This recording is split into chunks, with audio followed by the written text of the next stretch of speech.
Ito po mga boss, araw po ng Linggo, February 23, 2025. Ito po yung mga presyohan po ng kamatis dito sa Divisoria. Ayan po, alas 7 po ito ng umaga.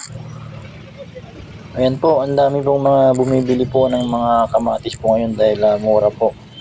20 pesos lang ang isang kilo. Noong January po, dito po sa Cubao, isang piraso po, 10 o kaya 13. Pero ngayon, 20 pesos na lang po isang kilo. At ito naman po mga boss, ito yung laso na. Kung tawagin nila, sibuyas na puti. Yan po.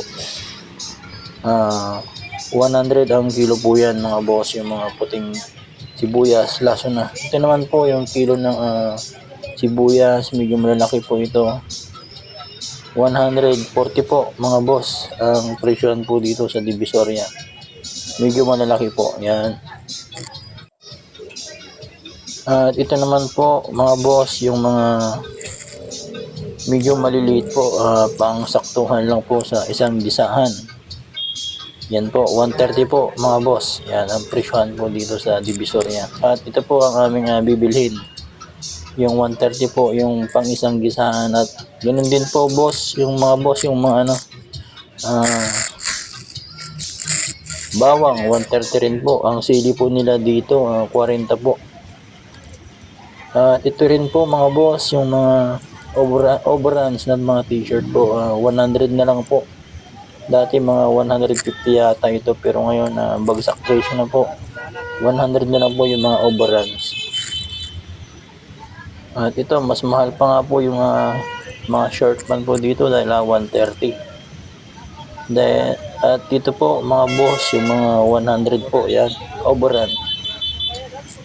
Kaya marami pong mga tumitingin po at bumibili po dito sa Divisoria ang mga t-shirt na overruns. At doon po meron pa po sa may bandaron. At ito nga po sa isang pwesto, tinignan din po namin. Yan, bargain overruns 100. Yan po, ang daming mga iba't ibang mga design, kulay na talagang magaganda po ang mga overruns. Yan po ang Divisoria.